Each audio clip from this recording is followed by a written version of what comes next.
Welcome back, everybody, to the Denver Dzogchen podcast. I'm Damien Abel. I'm here once again with Joseph Wagner, and we are going to conclude today our series on the Eightfold Path. We've made it all the way through from right view to right meditation. Today's topic is right meditation, and in so many ways, people think of Buddhism as completely synonymous with meditation. So this is, of course, so important, but in some ways, some of the least understood aspect of the Eightfold Path, or the least obvious. So welcome, Joe. Maybe you could introduce a little bit of what is right meditation and why is it important? Welcome, everybody, and thank you, Damien. I'm so happy, and I just feel like it's an accomplishment for us to have made it through the Eightfold Path. I like it. Even though, just to be said, this is a very superficial look at this. These topics are very deep. They are the whole of the Buddhist path, can be fit into these 8 topics, and our listeners should go as deep as they can, as they want to with this. This is just an overview to keep people on track and to give us a chance to review these things, which is really nice. So, well, in general, in Buddhism, there are 2 aspects of right concentration or right meditation. There's a shamatha or one-pointed focus, and then insight or vipassana. And I've always heard it said that shamatha is common to all spiritual paths. So Hinduism has shamatha and has had it forever. Taoism, even Confucianism has it. Christianity, anything that brings your mind on one focal point while excluding other focal points is shamatha meditation, one-pointed focus. The Buddha taught this, and it leads through deeper and deeper exploration of this to the 4 jhanas or the 8 jhanas, the ever deepening focus on one point.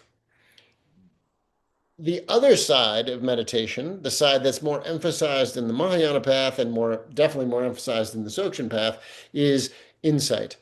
Looking in to who is doing all this focusing, who is the one behind this mind of one-pointedness, and that's called vipassana, insight, looking in. So I've always heard that although shamatha is common to all spiritual paths and even magical paths, because you can't do anything if your mind is everywhere, Vipassana was originally a Buddhist idea. It was the Buddha's insight led to Vipassana. That may or may not be true, but it does seem as though it is a hallmark of Buddhism of the union of shamatha and Vipassana. Yeah, and this practice of, really that we have to have the stability, but then we also have the clarity, right? That's kind of these 2 things. So we have the ability for our mind to stay where we place it, and then also we can look into it. There's a kind of tension and pressure, and I think this is an interesting thing to explore because so early in my path when I was doing essentially shamatha, and then I got introduced to inquiry, like Ramana Maharshi style inquiry, and I'd been practicing just coming to the breath, and then I did the who am I, and I looked and my mind was like, and it was just so open and free, and I was like, I never want to go back to this again because it felt like, and so now I recognize like the importance of that stability had to be developed. But once that is developed, there's different opinions on this. Like I know Alan Wallace really emphasizes people just spend long periods of time till they can really place their mind for hours and hours. It's been my experience that much isn't necessary, but I'm curious your thoughts on this and how it plays into the path. Certainly, some degree of concentration is necessary. Concentration, shamatha are really the same thing. I personally think that modern people are not bad at concentrating.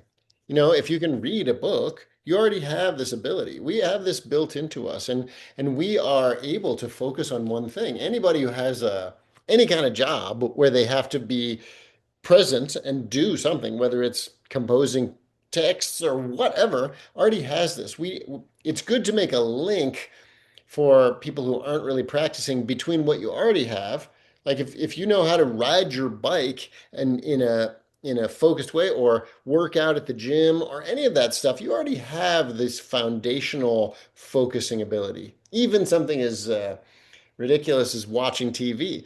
When you're watching TV or a movie, you're really excluding everything else. You are one pointed on that. So knowing that that is the same kind of concentration that we're talking about, it's just that the focal object becomes more focused and less entertaining. It's not, usually your meditation is not like watching a movie. At least mine isn't.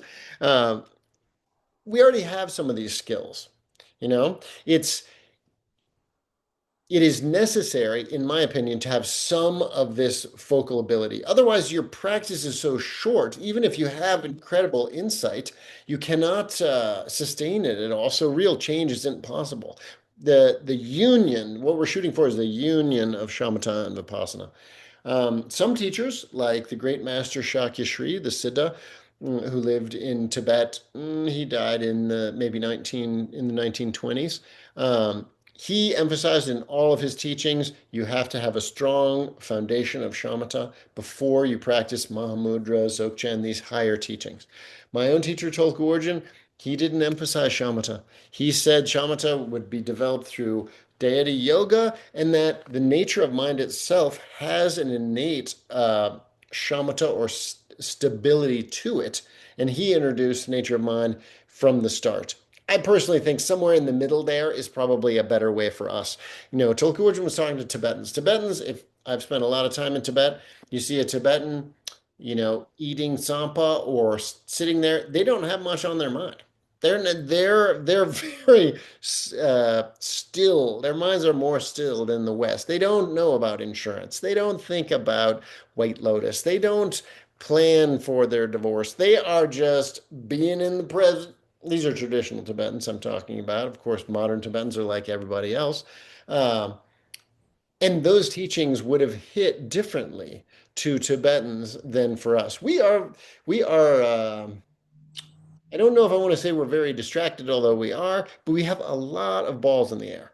If you just think about just insurance, just the amount of things we have to think about with car insurance, life insurance, health insurance. Oh my God, that's a huge topic that traditional people don't have at all. So it is necessary to be able to sit still and stay more or less focused. And I think that that is a necessary thing. I'm not sure we can let go of it entirely. If we do, and even if you do receive the instructions on the mind nature, whether it's the Mahamudra style or Dzogchen style or some other style, I'm not sure how much impact it's going to have. Even the Ramana Maharishi insight, or a better example actually would be the Headless Way. Douglas Harding and the Headless Way, now Richard and Dave, especially Richard Lang, but also David Lang, uphold this tradition. Amazing insight materials, incredible stuff. I use that stuff when I teach. I think it's amazing.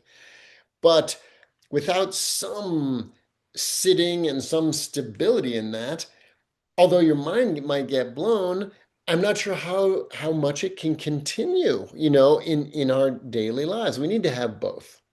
Yeah, I agree. And my humble opinion is that, you need to be able to comfortably sit for about 30 minutes, I think.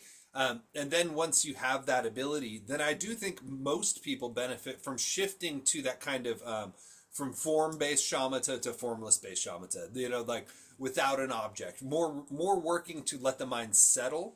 Sometimes in Dzogchen they talk about natural concentration, where it's not like holding it like on something, so there can be like a lot of tension that can build up that cause people problems. I've heard of people who go to like 10-day Vipassana retreats and really lose it because they've just spent, all this energy in their mind. So that can be a little bit problematic. So I think it's really good to learn to relax the mind. But as you're saying, you can't really properly relax the mind until first you have some stability to place it and then allow it to relax. And that's what we're kind of dancing between the two. I think that's true. I mean, it's a meditation. This is just Joe's opinion, but meditation is a little bit like balancing a broomstick on your hand. If you just hold your hand in one position and put the broom in there, no matter how still your hand is, it falls over immediately, right? So you have to, it's a process of both the stillness that's necessary. If you're going like this, there's no balance there. But if you're just holding it, there's absolutely no movement at all, it falls over immediately, right? It's you need to be paying attention, Drenpa, like we talked about in the mindfulness section, which is really what we're doing, because our minds are not stable. So they immediately go off. You have to have that awareness, that knowingness, that paying attentionness, uh, that you catch it. But then to catch it is the union of shamatha and vipassana, right? Is you have to notice when you're falling, and then you have to be able to catch that. And then when it falls the other way, you have to be able to catch that. I think we need both, right? And as we go further and deeper in our practice, it becomes less and less, like you said, like focusing, hardcore focusing, which really is more like the jhanas, right? Deeper and deeper, one-pointed focus. I recently read something from someone who had mastered at least four of the jhanas, or maybe not mastered, but become extremely familiar. And at the end of that experience, this person who, I can't remember exactly who it was, but someone who had done it through the Theravada style said, by the way, this is not the answer. And I think that's really true. We might think that, oh, if I can just go deep enough, then my whole life will be transformed. It's not that way, right? That because shamatha, one-pointed focus of the mind, has to do with the mind. Well, the insight is, we could say, behind the mind or before the mind. The mind is just thoughts, right? It's just thoughts. Whether it's one thought, excluding all others, or even no thought, like formless shamatha, excluding everything, that is a kind of focusing of the attention of the mind. This is this is not ultimate meditation. It's not really about that. It's about who's doing that, insight into who's doing that, and becoming stable in that insight, in that openness. That is, I think, more ultimately more important and also more fulfilling, as you said through your own experience, than one-pointed focus. I know quite a few people who have spent years, even decades working on one pointed focus. It takes so much energy to do that. And the payoff is probably less than we might think it was in the beginning. If you think about it, the final stages of shamatha are complete extinction of being able to sense your body, no thoughts, no awareness of outside. This is not a very useful skill in terms of like picking up your kids from soccer. Like you need a little bit more awareness going on. So those are tools, and we should train in them to some degree, of course, like you said. But whether we need to make it to the fourth or eighth jhana, I don't know. I don't. I myself have never done that kind of focused meditation in a long-term way. I practiced a lot of Zen in the beginning, which has a little bit of both. There is a shamatha aspect to it, and I feel very grateful for those practices. I still do those from time to time. Uh, but ultimately, it's about what's behind the mind or what is before the mind, however you want to talk about it. Yeah, the Buddha himself said it was like tuning a guitar, right? Like Hmm, that you want the string not too taut and not too loose so that you get proper tone.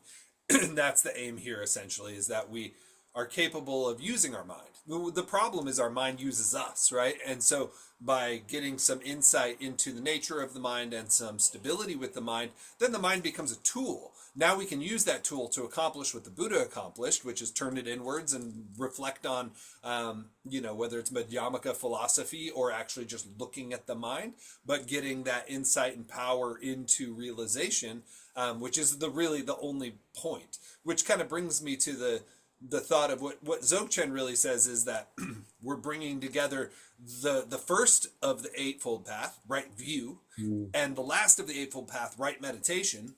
The combination of those two is essentially what Dzogchen's about, right? We're bringing knowledge of our true nature into our experience of meditation to the point that it becomes realization, right? Like that's the whole thing. Beautiful, beautiful. Yeah, it's kind of like the Eightfold Path is look like this or look like this, and we're bending it around into a circle where the right view and right concentration or right meditation come together. Yeah. Tulku Urgyen often said, the mind of a Buddha is like the sky. It excludes nothing, it holds everything. Well, the mind of a sentient being is like a pinprick through a leather bag. And expanding the mind is the point of Buddhism, is the point of these higher teachings of Dzogchen, Mahamudra, and so forth, which we consider Dzogchen and Mahamudra to eventually reach the exact same point, slightly different path. In Mahamudra, in some ways, I think maybe Mahamudra is better for Westerners because you start with shamatha. And you refine the shamatha into the view as you go. Well, in Dzogchen, they just introduce it right from the start. And even if you have a powerful experience, unless your shamatha exists or unless you have that karma, that your mind is very stable, it slips away very quickly and you can spend years. I'm a good example of that. Kind of wondering, is this really it, or am I really doing it? And it takes forever to realize that when you first experienced it, you were actually experiencing it, but you got a bunch of thoughts in there and so forth. So I think having some mindfulness and then this kind of insight is the way we should proceed. It seems like the most effective way. And I think a lot of things should come together in what you're talking about. So the Nyingma school in particular, they really emphasize guru yoga and devotion to make that experience and to make that experience stabilize. That's harder for Westerners because we typically don't have that devotion kind of hardwired in the way they did in Tibet to the culture, where you automatically have this respect and faith in people.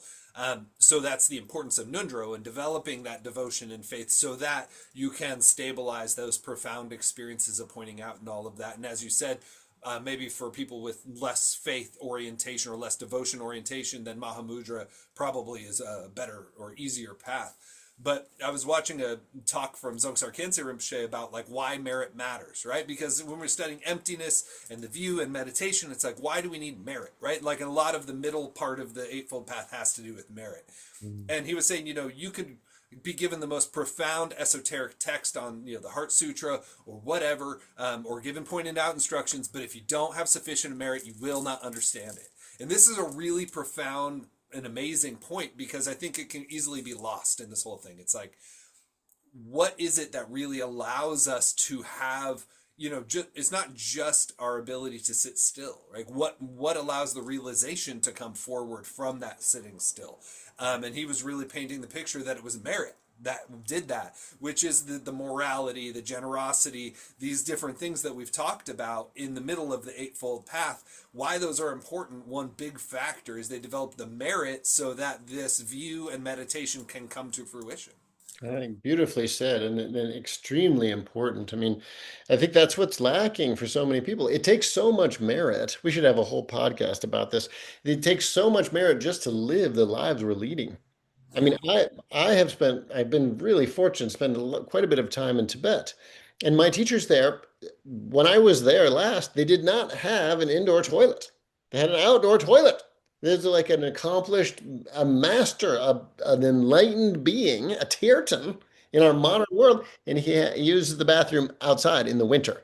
I mean, it's like hard to believe, but their inner world is so rich. We have indoor toilets, and if I'm cold, I can turn the heat on. If I'm hot, I can turn the air conditioning on. We have electric cars and gym memberships, and we can eat any type of food anytime we want. We've got refrigerators. We got it's there's a lot of merit necessary, a lot of good karma, so to speak, necessary just to uphold such a life, such an amazing life where the electricity always works. Where we have garages to put our cars in and bicycles to ride if we want and airplanes to travel on.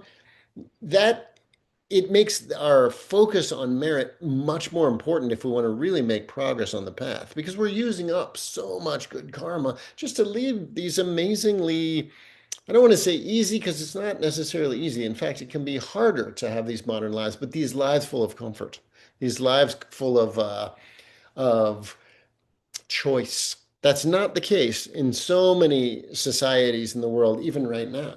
So yeah, I think you're absolutely right. It's merit that is the linchpin. So we should really be focusing on that, and that has all to do with, you know, being a bodhisattva in the world, getting yourself out of the middle of every single situation and working for the good of others. Yeah. Yeah, the key point he made for merit for modern practitioners, which I think is so wise, he said is vows.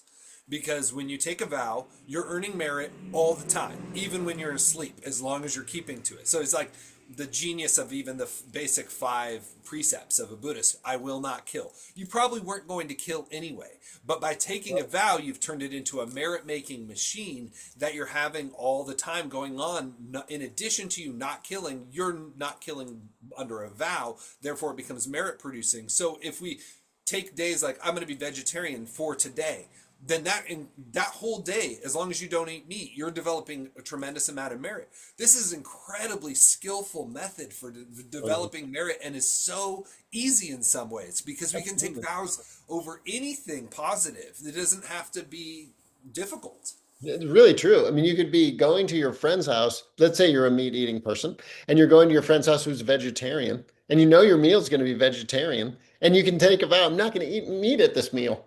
And you still get the merit. This is the secret, these sort of secrets of the Vajrayana. They have these special methods, which is why I think that the Vajrayana masters are so impressive, is because they have a lot of these special upaya, these special methods to uh, to bring forth more goodness out of ordinary situations. And just like you said, very, very good. Yeah. Yeah, and then we can't underestimate, as Dzongsar Rinpoche was saying, that that will bring about the meditation results and experiences that we're not having. That it is a matter of merit, that those realizations occur. It's not just a matter of, because I thought maybe if I just pushed harder on the cushion, like if Mhm. I just sat more, and of course there's some merit in that, but really becoming mindful of merit has completely transformed my path and made me so appreciative of all the different prayers and methods and visualizations and rituals like smoke offerings and all these things that are like really kind of fun and not that hard and a lot less painful than sitting for hours. And you can generate massive amounts of merit so that when you do sit, you get more results. And it's been my experience that the more I do this, the more happy I am and the better my meditation goes. I think that's beautiful. Yeah, we should have we'll have a session on that. Those kind of techniques, because there's so many nice ways to do it. Eating, well, maybe we can finish by giving our, since we've merged into merit, because merit and meditation are really one thing. They're really dependent upon each other. You can sit and sit and sit and sit and sit, and we all know people who have, and they aren't becoming any better as people, and they're also not getting any insight. It's like, what's happening here? I think it's exactly because of what you just said. So we just give one super simple method. Next time you eat in a restaurant, realize how much enjoyment is happening and how much merit it takes to be in that restaurant in this, not serving there, but actually receiving the food. And think, and all you have to do is think, may all this goodness that's collected here, may everyone share in it. And that's all you have to do. And then you can enjoy your meal as much as possible. You can even enjoy it more than usual. And just do it in the mindset that may all beings enjoy this kind of excellence, this kind of service, this kind of just pointing to something on a menu and having it appear in front of you like a miracle. That's like you have to be 100 years, you have to be a king to have that happen. And here we are, all little kings and queens. If you just apply that one method every time you go to a restaurant, there's so much enjoyment, there's so much excellence there. You can almost feel the difference. Just that one thing. And then that can inspire you. May all beings enjoy brushing their teeth. May all beings enjoy being awoken by their alarm, not having to worry about whether they'll be on time. Anything like that can be used. And as long as you dedicate that, we'll have a whole session on this. Well, I'm so glad you mentioned this because, yeah, I think it's like so crucial that people realize we teeter on God realm level. We really do. Like, modern world is unimaginably luxurious compared to anybody 100 years ago or further back, right? And most of us are annoyed with shit, right? Like I'm punching my TV or kicking my refrigerator or whatever. Like, why isn't this better? And instead we could be like appreciating these amazing that I have this water and refrigeration and may everyone have this. If I just had that thought, like you were saying, may everyone have this, may everyone have this, then I will have more gratitude, which will definitely make me happier and also will prevent me from just dumping merit, which I'm doing by being an ungrateful asshole, enjoying this God level experience. This is if the only thing that people get from our entire series on the Eightfold Path is that making merit is important, that's still a good takeaway. It's still a good Yeah. takeaway. Yep. Well, I want to thank you for watching this whole series. You've made it through. We made it to the end. We've tried to put a little seed of the whole foundation of the Buddhist path in your mind stream and in our own mind streams. And now may we all bring it to fruition. I pray that this really inspires you. And as Joe was saying, even just becoming conscious of merit, which is really to become conscious of karma. It's like the most important thing, right? We just, it's so easy to neglect and it causes all the problems. So just by pointing the ship in the right direction and really focusing on this, we can change ourselves, the world, bring benefit to our communities, everything. So thank you. I hope that this podcast inspires you. If it does, please like it, share it, subscribe it, put it on your social media, whatever. We appreciate that. You know, what's the point of doing a podcast if no one listens to it, right? So we need listeners, and I appreciate your support of that. And we'll continue with a whole new series to be determined after this. And you'll get to enjoy whatever that is very, very soon. Thanks for watching, and we'll see you next time.